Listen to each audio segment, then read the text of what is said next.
far you have come on your own, but never alone. Through the rain and through the shine, here's your moment, it's your time. You stood tall and now you see, standing in your destiny. 100 women growing strong. 100 women where you belong. You stood tall and now you see, you have reached your destiny. Woman, woman.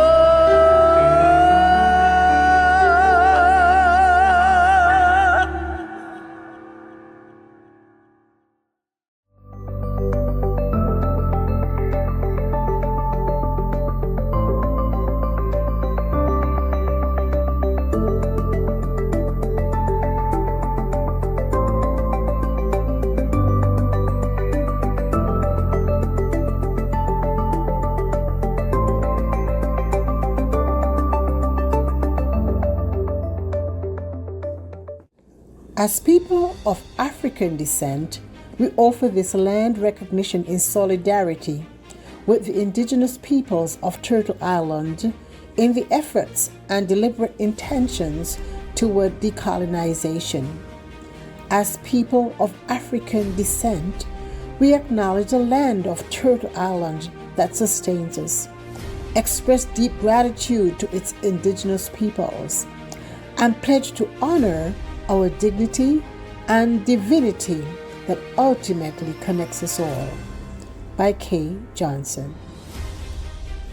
Welcome to 100 ABC Fireside Chats. 100 Accomplished Black Canadian Women is a bold project initiated by co-authors and co-founders, the Honorable Dr. Jean Augustine, Dr. Denise O'Neill Green, and Donna Jones Simmons. Our mission is to celebrate and archive the professional accomplishments of trailblazing Black women from all across Canada. The goal is to create an ever-expanding database available for current and future generations via print media, public and private libraries, as well as our website, which is www.100abcwomen.ca. In addition to our fireside chats on topics that matter to our communities, such as education, healthcare, entertainment, creative arts, trade union, and so much more, we offer biennial book launching galas and biannual symposiums. The co-authors and co-founders would like to take this opportunity to thank each of you for attending today's fireside chat. We know that you will find these sessions educational and inspirational. So sit back, relax, and hear from our brilliant and talented honorees. Good afternoon and welcome to another 100 ABC Women's Fireside Chat. Today we're going to have a generational dialogue. My name is Marie Clark Walker and I'll be your moderator. Today we're exploring something every community wrestles with. How do we honor the wisdom that's been earned through experience while making room for the bold vision that youth bring to the table? It's not always a smooth conversation, but it is a necessary one, because lasting community impact only happens when both generations are at the table listening to each other. I'm honored today to be joined by three women who each in their own way build bridges between generations. Coco Murray. Colette Coco Murray is a multi-award-winning dance artist, scholar, cultural strategist, and stilt dancer whose work advances African diasporic and Caribbean movement practices across Canadian spaces to stages. She's also artistic director of Coco Collective, an intergenerational ensemble of artists and actively mentored emerging artists across dance and the theater ecosystems. Her practice bridges performance, pedagogy, and advocacy, strengthening cultural literacy and sectoral equity through her artistry, research, arts consultation, and board governance in arts organizations. Coco has spent her career using dance and the arts as a language that connects elders, elder stories to youth expression, movement as memory, and memory as a teaching tool. Welcome, Coco. We also have with us today Alethea Cador. Alethea is an author, registered therapist, and wellness advocate. Her private practice and community consulting practice, Inc., supports Black communities and people of color in healing from stress and trauma using mindfulness and CBT. We implement wellness activities that focuses on education, mentoring, and decolonization. Alethea is reshaping how we think about mental health in our community, creating spaces where young people can be mentored and elders can be heard, all rooted in cultural responsive care. And we also have with us Josephine Sindani, or Jo. Jo is the founder of the JS Group and founder and executive director of the Black Enterprise and Trades Network. Based in Burlington, Ontario, she is a construction executive and community leader dedicated to advancing skilled trades, entrepreneurship, workforce development, and affordable housing. Through her work, Josephine is committed to building stronger, more inclusive communities by creating pathways to opportunity and long-term economic growth. She has walked the path from the trades to the boardroom and now works to make sure the next generation, especially young women, sees a clear road into industries that build our cities. So, this afternoon we'll talk about wisdom, ambition, and the common ground in between. And so, Coco, let's start with you. How do you navigate your responsibilities to elder knowledge keepers as a middle generation artist, honoring their teachings, sustaining those relationships, and still carving out your own artistic voice within that lineage? Thank you for the question, and good afternoon, everyone who is on the call. I want to make a clear distinction around the elder category that I'm referring to. So, as a performing artist, the elder would be someone that I have studied with, who is part of the arts lineage and communities, whether it's locally or globally. And then I also have to navigate a relationship with international elders, as well as those in Canada or in the local environment. So I hold them all with deep reverence. So just wanted to make the distinction that the elder that I'm speaking of is not just a matter of age. It's reflected also in their heart posture, their spirit, their mindset, their welcoming nature, and then, of course, the lineage of artistic knowledge systems that they come with, and the lived practice of sharing and teaching. So that wisdom that they embody is through experience and action.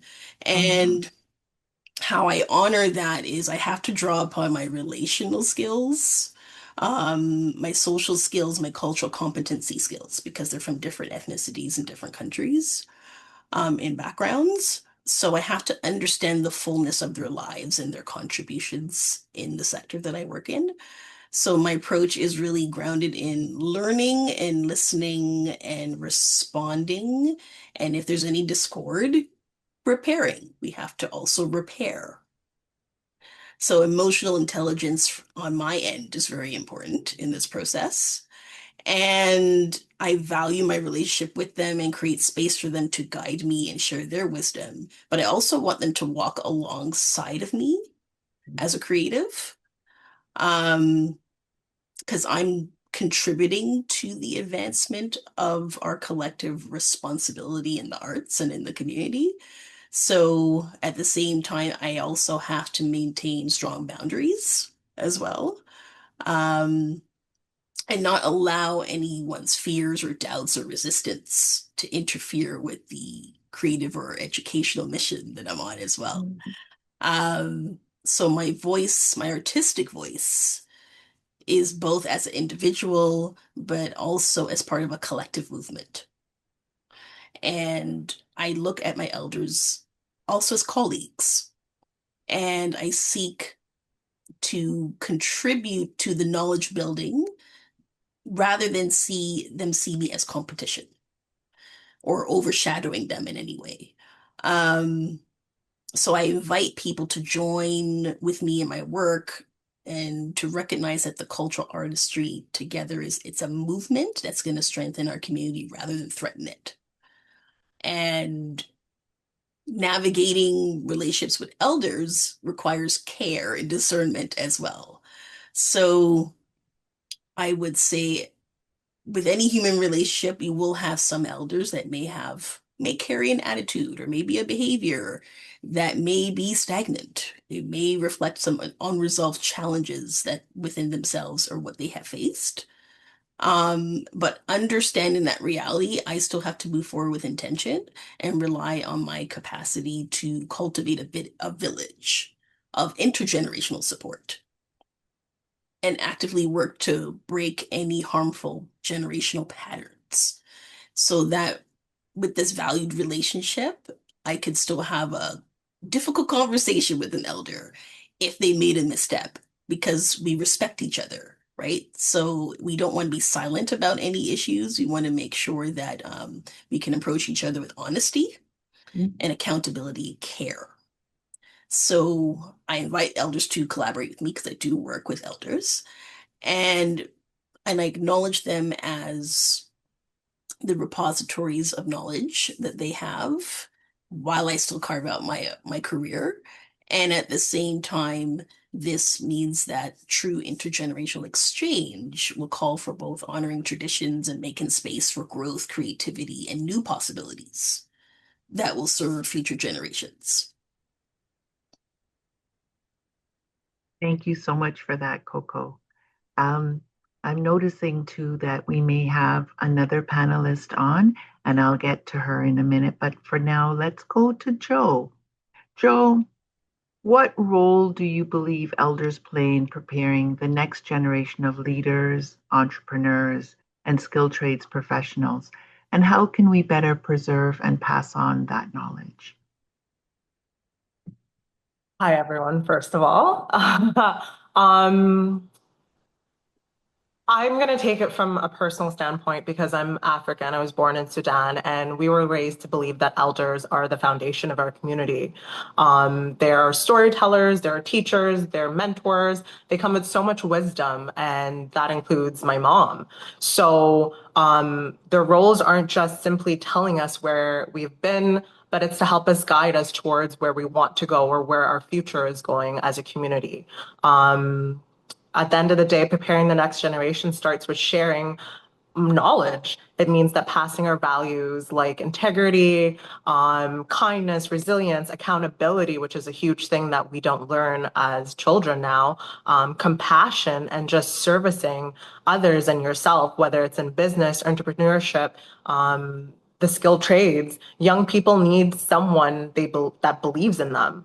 You know, young people need someone that believe in them before they even believe in themselves. So as an elder in our community, leaderships must be intentional. Creating opportunities is not just saying that, it's actually being intentional in your action.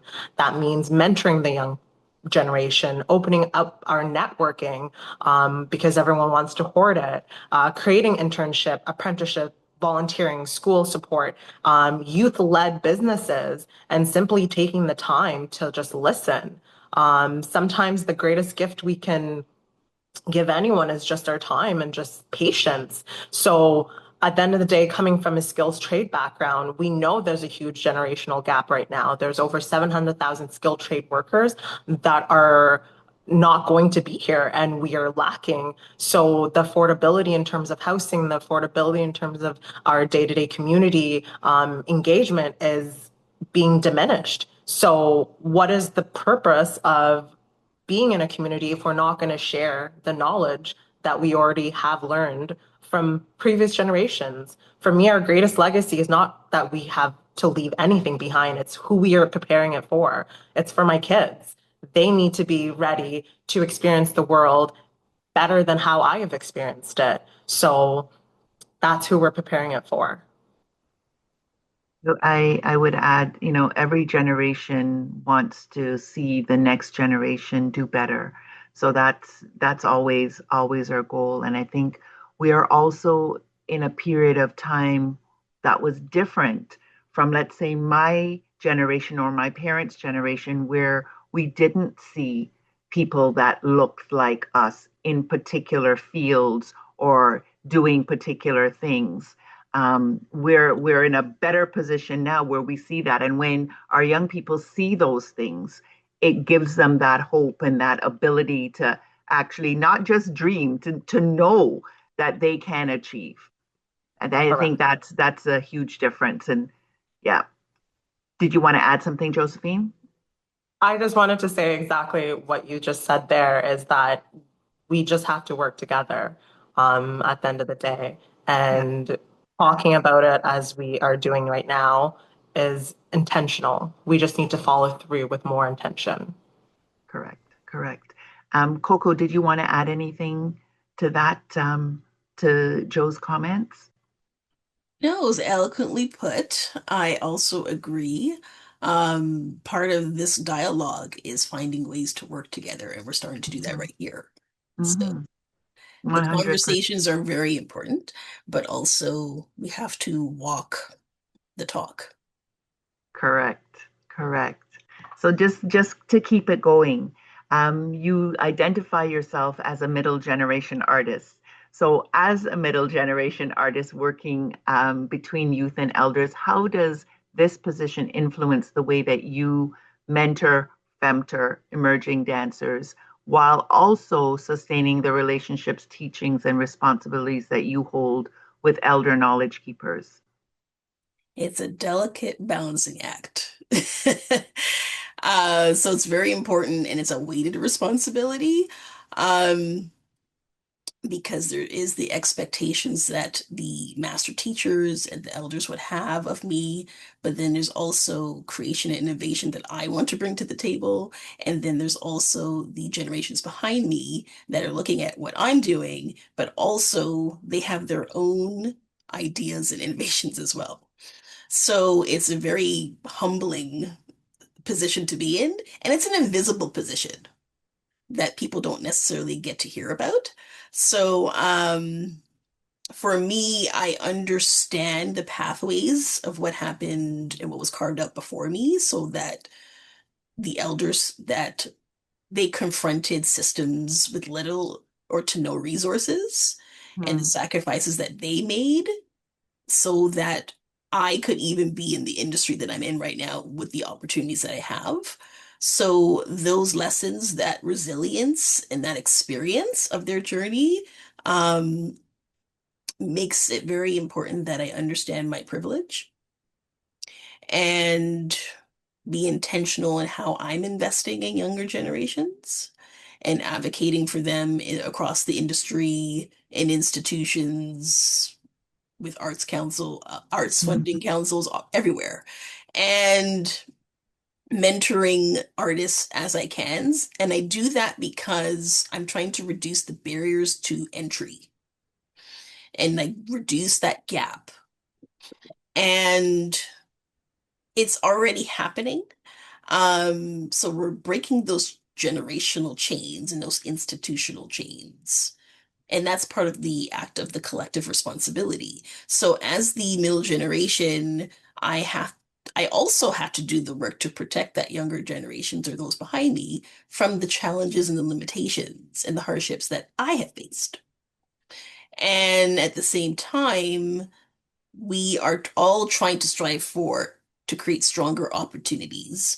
And if I see a sustainable pathway or something, I could refer someone, I could pour into someone and connect them with an opportunity for employment or things like that. So, because I want the youth to see that there are examples in front of them Mhm. and they are inheriting possibility and actual pathways versus unnecessary obstacles, right? So again, not trying to move in a competitive way, but in moving in a more collaborative way so that the youth can see that there's a way to enter, develop their own artistic voice, and contribute their gifts without being gate-kept or feeling excluded. And I suspect that one of the reasons that we all do that is because we've experienced it or know of people who experienced it when they were youth, talking about having ideas and pushing forth those ideas and being told that, we've tried that already or, you don't know what you're talking about. So it's really we're using our all of our experiences as well to make sure that those barriers are not in place or not kept in place for the next generation. So, Alicia, I so happy to see you. I know you have a lot to share with us as well. I want to ask what life lessons or lived experiences have shaped your understanding of community, and how can those lessons help guide the next generation in creating that positive change that Coco was just talking about?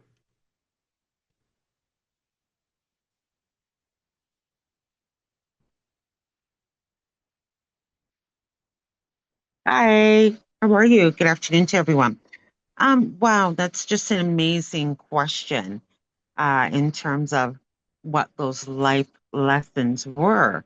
And growing up around people that identified themselves as Pan-African, they always wanted to talk about the spirit of Ubuntu and learning how we as a collective can work together and support one another in our own growth, knowledge, and also the ability to repeat or uh, continue with the oral tradition of learning some of those lessons that we would have learned from our grandparents or our parents. And I find that since we do have that oral tradition, we want to see more documentation. We want to see more history and knowledge um, placed in areas, even through digital transformation, on the history of how we learned and grew as people coming from different places and settling here in Canada or even across the diaspora. And I'm finding that there are so many books that are out there. There's so much knowledge to be learned. And we just have to start to continue to mentor and show them those pathways so that they know where that information is. And we learned, like you were saying and Coco was saying, that we learned a lot from our past. But there's some things that are still continuing. Mhm. And we want to make sure that the next generation is able to break those chains and surpass what we're doing now. And you're right, what we're doing now should develop for the next 7 generations. Correct, correct. Ubuntu. I am because we are, right? Absolutely. Yeah. Joe, I want to go back to you. Young people today face many challenges, right? In your field, you see the housing affordability as one of those challenges. They don't know where they're going in their career. They don't know where the opportunities are. And you addressed a little bit of this in your response to the first question.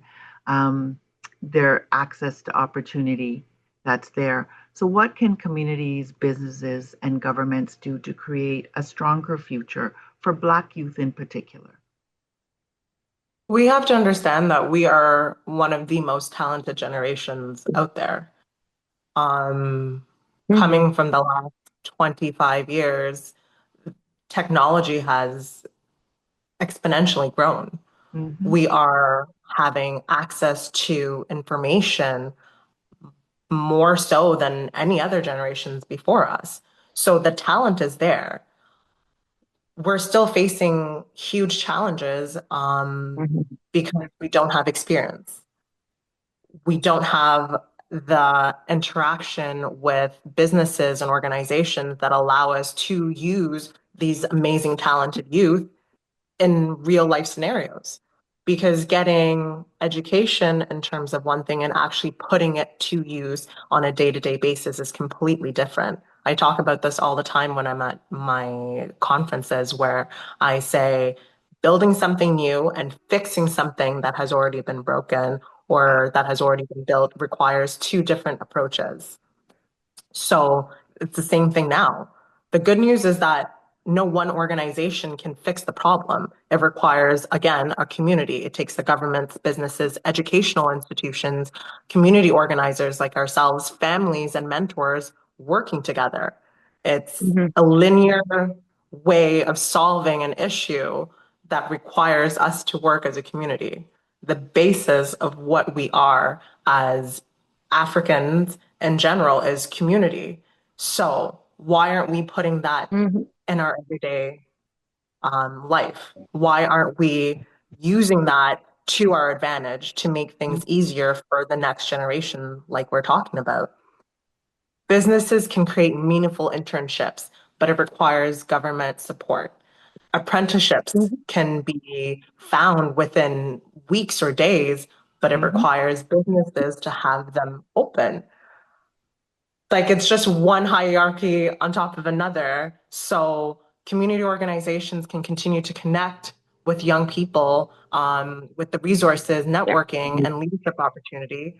As someone who works in affordable housing, community development, I believe, is the foundation of our mental health. If we have stable housing, a lot of our mental anguish in terms of paying for the roof over our head, making sure there's groceries and so on, disintegrates and we can focus on what is actually the issue or issues that we are dealing with. Canadians are facing the most difficult time in the last 50 years. So, how do we work together to make this easier? And how do we work together to make our youth not feel so drained and depressed because there's so many of us now that are going through mental anguish because the foundation of living is so unattainable. Our Yeah. responsibility is to simply prepare the young people for the future, but we need to invite them into these spaces. And That's if we're right. not inviting them into these spaces with actual support, we're setting them up for failure. And I would go further. If we are not mentally well, if we are not taking care of ourselves, then we are also no good to the next generation because we're telling them to do something that we are not doing Yeah, or able to do. And so that also sets them up for failure. I they're also watching us. exactly. It's also about, I think, changing mindsets. And I think this last generation, I would like to think that my generation contributed in some way to this, but changing the mindset. So for Coco and Joe, your chosen fields, entertainment and trades, right, were not fields that my parents' generation, my grandparents' generation told us that we should get involved in, right? It was something that was looked down upon.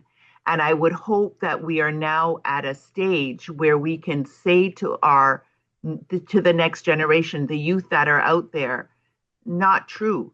There Mhm. are, really great opportunities out there for us and not look at those types of roles as anything negative. and I know that you both know what I'm talking about because we've had this conversation. Those are good jobs. Those are really good jobs. Yes, there's struggle, but there's struggle in everything that we do, right? And we shouldn't be um, not encouraging our youth to go wherever it is they need to go. But at the same time, we also should be reminding them that they can take on, they don't have to be working for someone. They can actually become entrepreneurs in these fields and do very, very well. And again, you guys are the example, right? Right. Alethea, coming back to you, I know that we were talking about having conversations with youth, but given the fact that there are no youth sitting around this particular table on online, I want to take a different approach to this question. What kind of future did you envision when you were a youth? And what was the wisdom or guidance that you got to push you in the direction that you are currently in?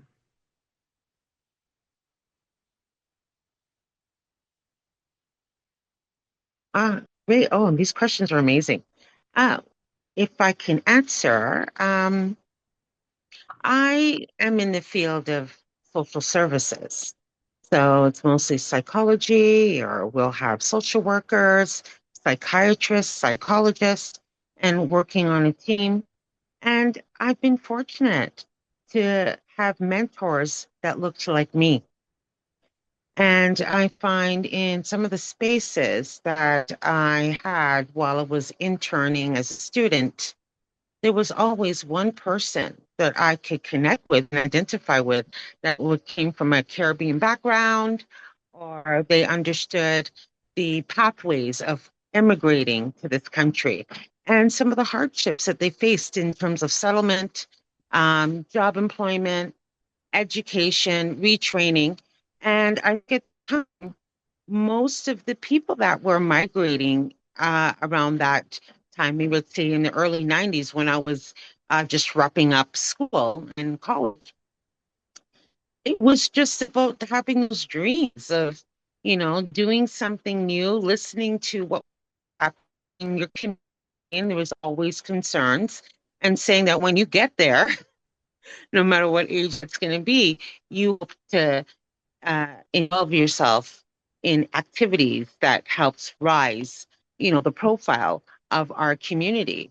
And we continue to do that. And I hold space for young people in my practice, and I mentor child and youth counselors and psychotherapists, but I also train international therapists because I find that some of us are coming with amazing experience and settling here, but then we're told that we don't have the Canadian experience and therefore we need to retrain.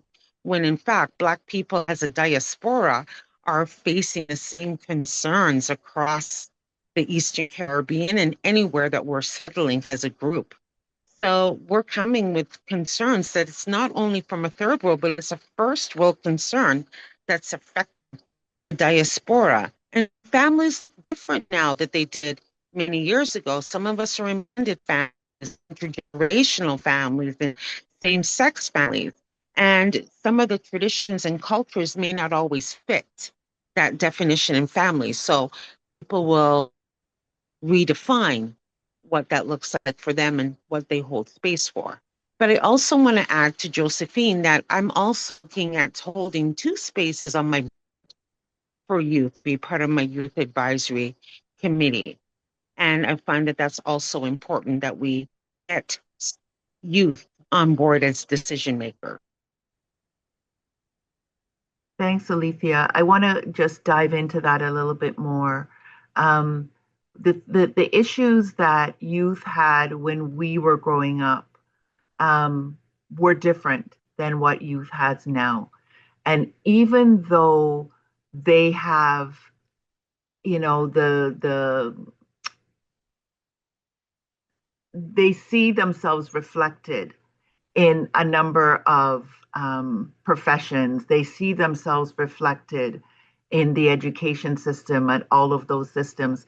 There are still issues that they are facing today that were not that we didn't face them, but they weren't the same. So one of those things, Josephine, you raised was affordability, right? Most of the young people who are coming up today will never be able to afford a house, not the way in which this particular system in which we live is going about um, preparing them or ensuring that they have their own.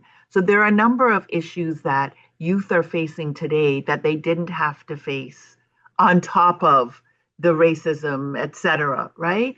How do we help them work through that? So whether it's financial stability, housing stability, mental wellness, all of those things. Any ideas from any of you to help bridge that gap? We can't be scared as elders to ask if someone is okay. I find that we have this culture in North America where we're very individualistic. When I spend time in Europe or Africa in general, everyone wants to know, are you okay? We have a open line of communication where the youth are like, okay, I'm not doing so well today. This and this and this is the reason why. Okay, we have a problem. Now, how do we solve the problem? It's not an individualistic thinking, it's a community-based thinking. And that's how I try to approach almost everything. And that's what I teach my kids is that it's important to be part of the community. When you have knowledge about something, you help Mhm. someone that requires assistance in that aspect. You're not going to know everything, but do you not remember, hey, Tommy over there is friends with so and knows how to do this and this, or can fix him a vehicle for you. Don't worry about it.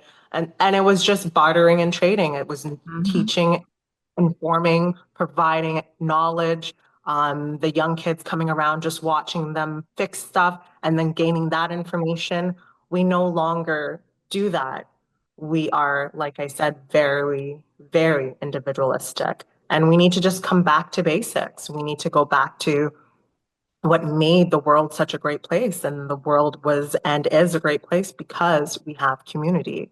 It doesn't matter if you're in Finland or in South Africa or in Canada and the US, community is built on people, and there's people everywhere. So that's what we need to do. We need to be, as elders, have that conversation with our youth and ask them, just is everything okay? What can I do to help you? Sometimes they're scared, but we, being seasoned as we are, need to be able to approach them as well. Correct. It's the asking the question, remember when? Remember when you were there? What did you want to see? What did you want to hear? And you do that with the young folks that are coming up today. Anybody else? Coco, Alethea, do you have anything to add on that? I think I would add that people are looking for communities of care. Um, Multi-generational families is one level of support because that's kind of what we lean on, but we also create other friendships, chosen families, things like that to help in those moments of where we need to have care. Um, People are finding different relationships where, we're talking about affordability. Do you have a Mm-hmm. community of people you can ask for assistance with? Um, I'm someone that's very hesitant when I see conversations in social media where people are asking for support, like in a group, like a public forum for, can someone help me with groceries? Because it could lead into a trust factor. I've Mm-hmm. seen it. Some people get help, some people have had a negative experience, right? But we have to lean on each other And like Josephine was saying, not be so individualistic. We have to find and build some relationships and build the friendships, build the leaders, the mentors, that community of support. You kind of have to build your tribe because that's what's going to help sustain you in those moments when you are having those challenges. That's what I would add. Correct.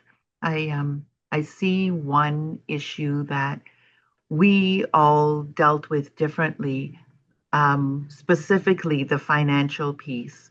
When we were all going to school, and we're all of different generations. So in my generation, we had OSAP, but you had OSAP grants Yes. and loans. And that way, if your parents couldn't afford to send, at least there was an opportunity to be able to access those.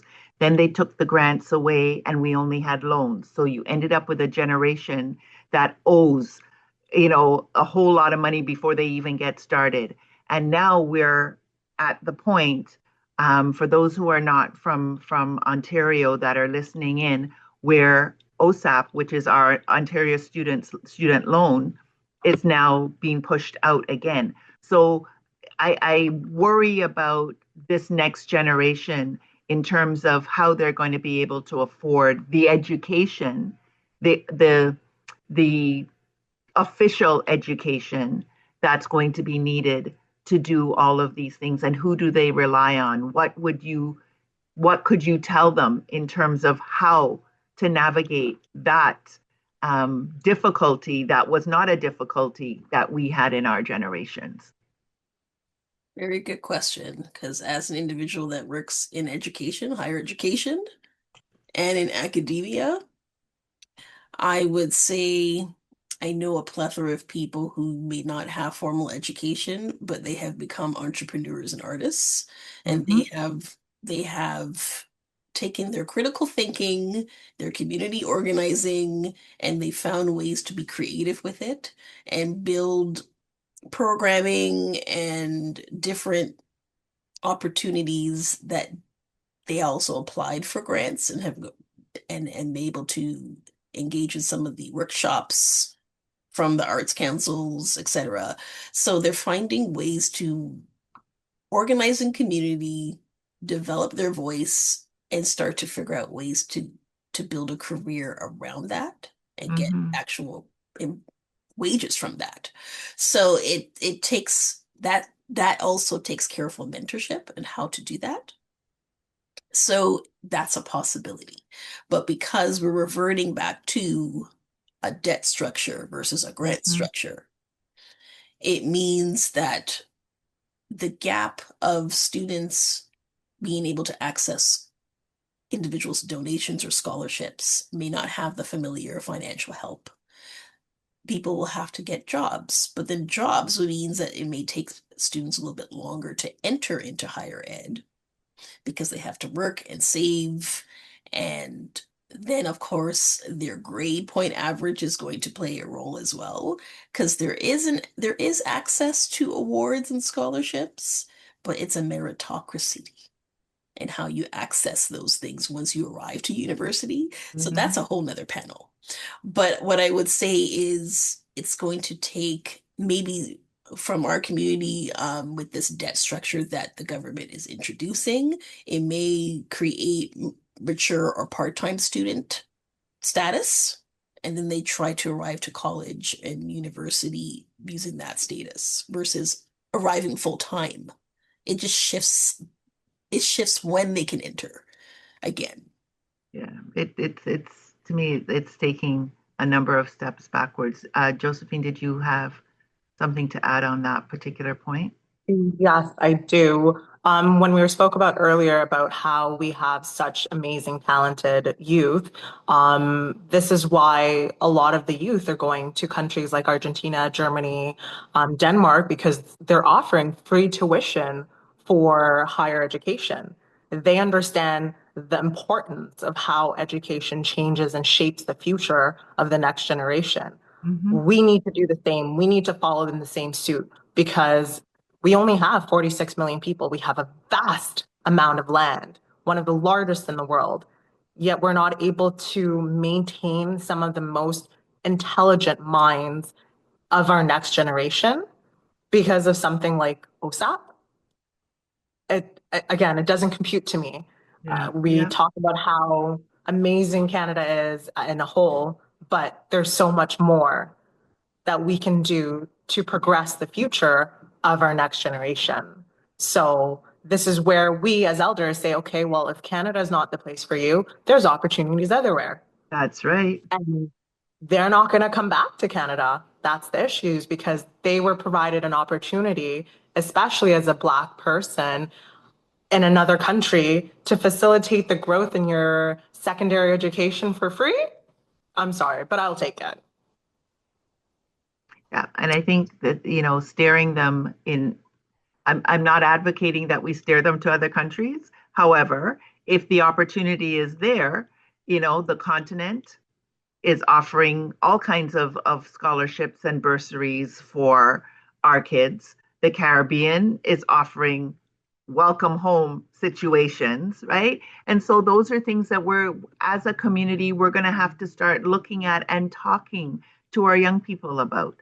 Um, I know that that's a whole other fireside chat, but it's something that we really need to be thinking about.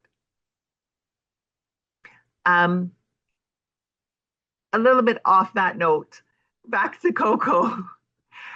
So, what does it mean to carry forward ancestral practices from your elders while creating space for younger artists to innovate, lead, and shape the next evolution of Afro diasporic and Caribbean dance and acting and entertainment within community settings?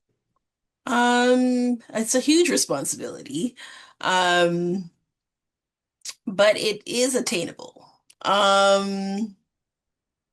Like I said, there's a number of my colleagues, my peers, and some elders that are amazing examples of seeing the possibilities and the breadth of where dance, Mhm. especially, can take you. It's not, it's way beyond entertainment. I myself am doing, a degree, a PhD in dance studies, and the umbrella of opportunities is endless. So I think we have done a really good job, I think maybe 3 or 4 generations, showing that it's really possible to do a career of some level in the arts because the arts is also seen as a business. We're starting to educate people a lot more at that. We're also educating the government in that. Mhm. And what I would say is we also have to look at how we're arriving and our responsibility and our ideologies of how we center community. And because that is where things originate, that's where, especially for dance and music and all of the arts, that's where it lives, that's where it's sustained. And it also, the arts itself is a space where it impacts the well-being of individuals. Again, it's beyond entertainment. It has so many benefits. So, again, I center community because that is the root, that's the heartbeat of where it comes from. And we have to sustain it, we have to hold it. So whenever there's any other external barrier, it's the community that still keeps it together. So Mhm. we have to maintain those relationships with each other. So we have to take care of ourselves. We have to be careful how we treat each other. We have to maintain a relationship with each other so that the arts could continue to thrive, whatever that art form is. We have to do it that way. So it's a cultural responsibility. And again, like I said before, we kind of have to do a lot of walking our talk. Yeah. Yeah. Mhm. So yeah, I agree 100%. I just want to address one of the questions. One of the things about this fireside chat is that it's very interactive. So you're getting people who are online that are asking questions as well. Barbara Porter asks, how do you get the younger people to listen?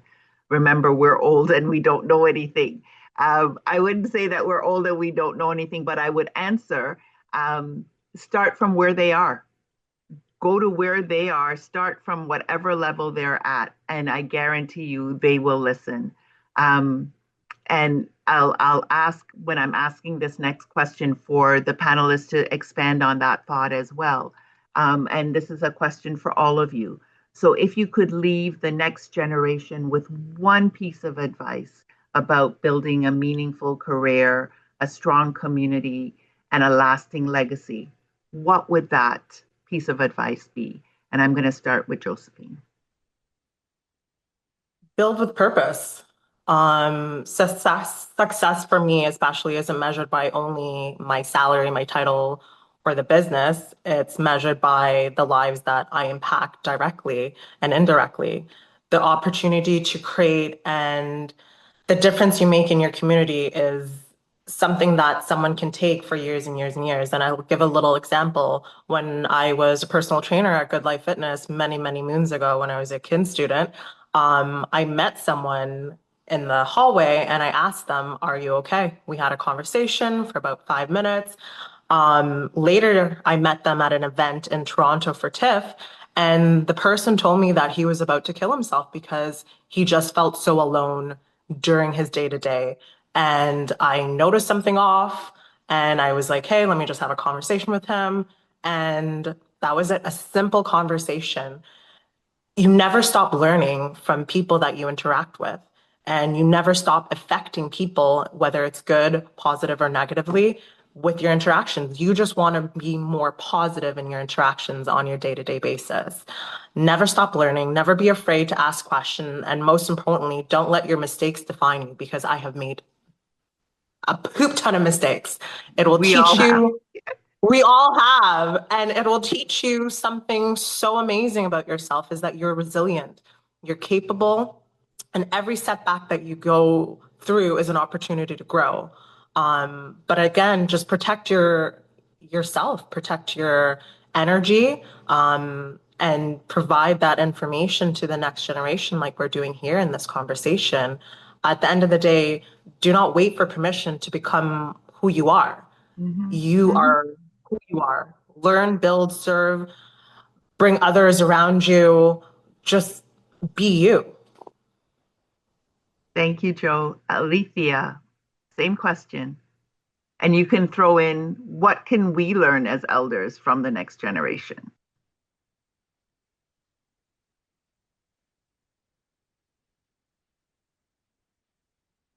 Oh, so hi, what's really important right now is just to receive the same advice that I did, was that, you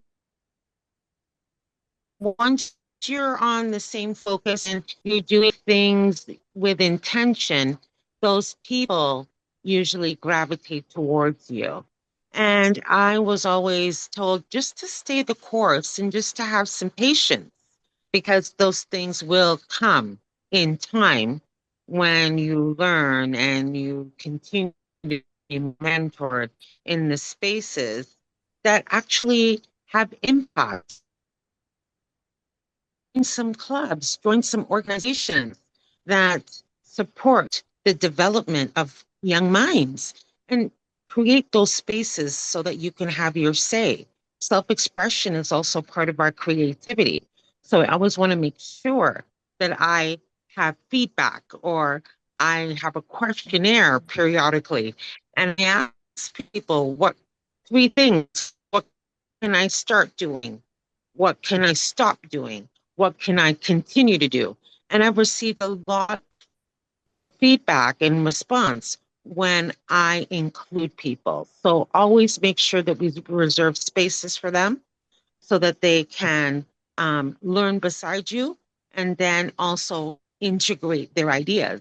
And as an elder myself right now, that's what I continue to do, is to look for my mentors, people that are doing just as well as I am, and collaborating with them too.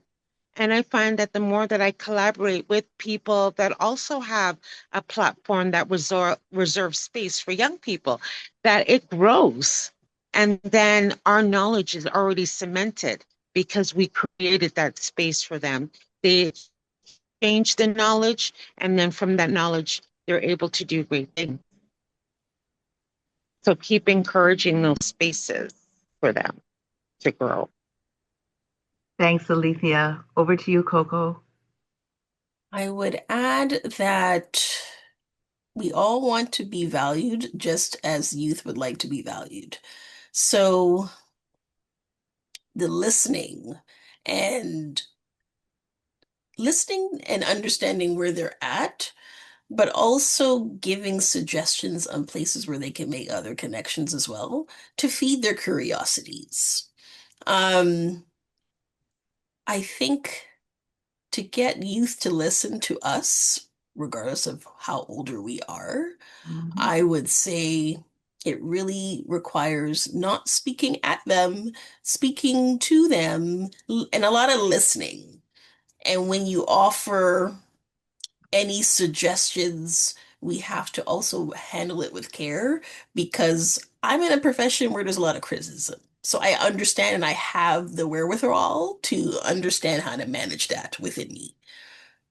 Some people don't know how to handle critical feedback. Some people don't know how to hear a correction, for example. So we have to just move with care in how we as elders are speaking with the youth. They want to be heard, they want to be valued, and they have curiosities and they have questions.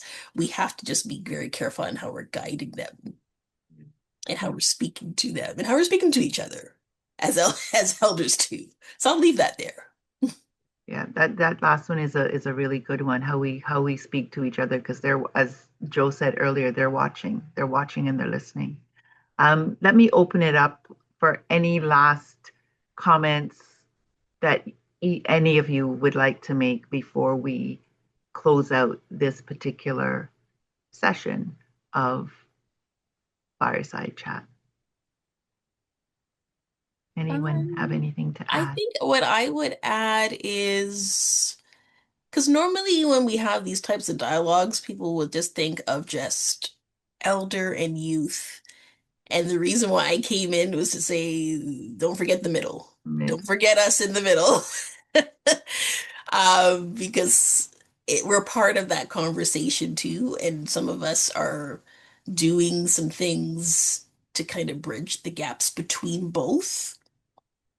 And I think that could also help. It Mhm.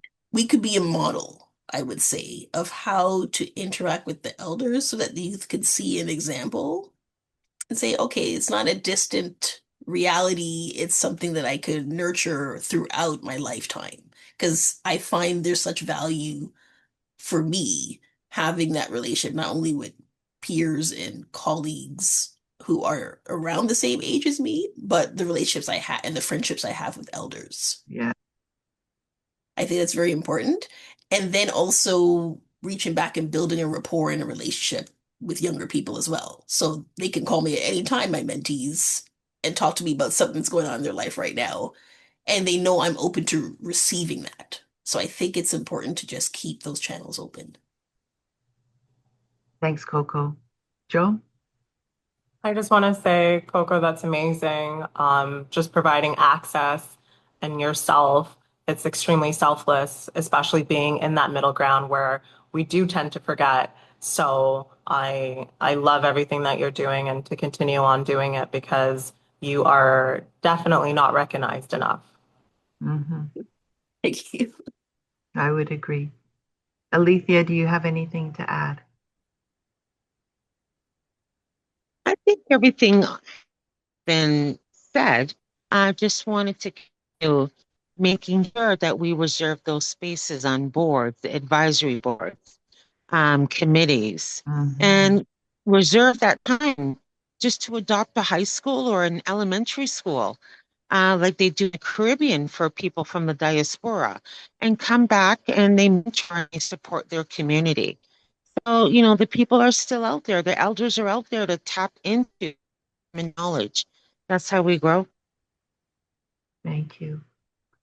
There are groups out there that is always looking for mentors, always looking for folks to have these intergenerational conversations. So I urge all who are online today to search for some of those groups and get involved. And if you are, on a board, if you are in a position where you can pull young people along with you, whether it's, as Joe said, an intern, an apprentice, pull them onto a board so they can also learn what to do. And that is part of our community succession planning. I encourage you all to do that. Let me take this opportunity to thank Coco, Joe, Alethea for such a rich and honest conversation this afternoon. You shared your expertise, your lived experience, and your vision for the future. Today's conversation was about the importance of the intentional work necessary to build the bridge between the two generations, that middle generation, and maintain it. Coco reminded us that movement itself can carry memory across generations. Joe showed us that what it looks like to walk the path from the trades to the boardroom and then turn around and hold that door open for whomever is coming next. Alethea gave us language for healing that makes room for both the elder who needs to be heard and the youth who needs to be mentored. They all reminded us that building strong communities is not the responsibility of one generation, it's a shared journey. Elders offer us wisdom, history, resilience, and perspective, and young people bring fresh ideas, innovation, courage, and a willingness to challenge the status quo. It tells us legacy is not something we leave behind. It's something we build together in real time by listening across generational lines, even when it's uncomfortable. Change only happens when we work together, and we've heard that several times today. To everyone who joined us today, we hope today's conversation inspires you to continue building connections across generations, to mentor or femtor, to learn and to lead with purpose. Take today's conversation with you, have it with your own family, your own team, your own community. Ask an elder about their journey. Ask a young person about their vision. This is how the work continues. To our panelists, thank you again for your time, vulnerability, and your leadership. And as this is the last Fireside Chat of the season, a huge thank you to all the sponsors, TD Bank, Elementary Teachers Federation of Ontario, United Food and Commercial Workers, and SKD Gardery, which is a kindergarten, for making all of these chats possible. And last but not least, to 100 ABC Women for continuing to create the space for these dialogues to happen. Have a great day, and thank you.